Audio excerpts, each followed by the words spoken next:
Good morning and welcome to day 13. Today is 5/31/23. We're on the last day of the month. And June is up on us so quickly in the nice summer heat. Today we're going to be doing things a little bit differently. Usually I prepare a small lesson for you and we go through that lesson. But today is a little different because we only have one day in chapter 6, which is the introduction to anatomy and medical terminology. Now, I don't want the fact that we only have one day in this chapter to stress you out in any way, because we will be going through anatomy and medical terminology when we start our medical coding chapters and modules. So this is just kind of dipping our toe in the water. So we're starting on page 108. And you're just going to be doing some workbook pages. And I just want to show you, like, for example, this is this is the workbook page that I have for you today. To find the answers, and it even tells you here, like using table 18:1 through 18 in your textbook, decode and find the terms, label the word parts as prefix. So you're going to be able to find that. So this is table 18:1. So let's just go down until we find table 18:1. It'll be pretty far down because this is 6.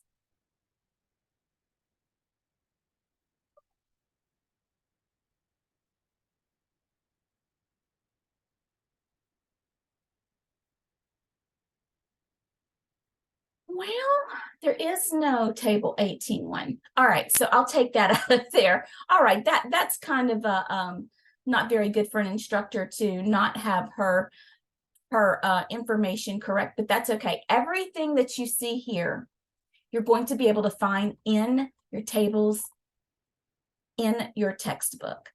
So you're going to use your textbook to fill in your answers, and you'll be able to upload those to me.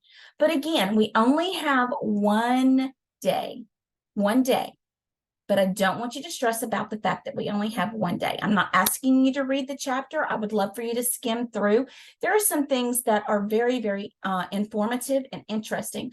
For example, your abdominopelvic quadrants and regions, and it kind of shows you your right upper quadrant, your left upper quadrant, right lower quadrant, and left lower quadrant. But I'd like for you to take a moment to see that your acronym is RUQ, LUQ, RLQ, and LLQ. Now, this is important because when you start coding, they're not always going to list, like, for example, right upper quadrant. They're going to say RUQ. What I would like for you to do is I would like for you to start a separate little notebook or some note cards and begin to write things like this down on your note cards or in your special notebook so you can refer back to them when you have questions. As a coder, one of the things that made me so successful in what I was doing is I always had, like, I called them cheat sheets. Like, for example, I had a binder that was just strictly insurance, and I would have Blue Cross Blue Shield tips like in one tab, then United Healthcare in another.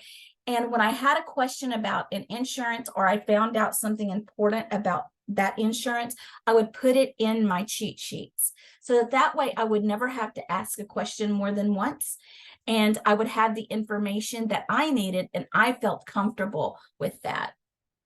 So these are our quadrants.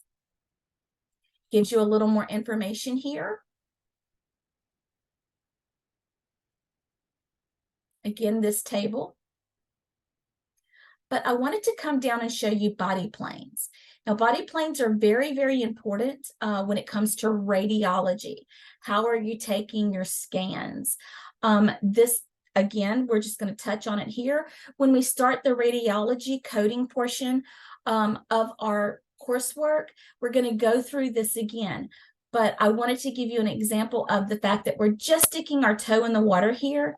And I want you to use your textbook to answer your questions.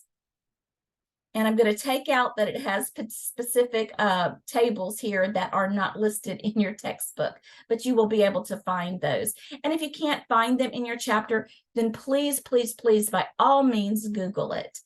I hope that you enjoyed today in this chapter. Do not stress that it's only one day, guys. I'm going to say that again. It's information that we're going to go over again when we start coding.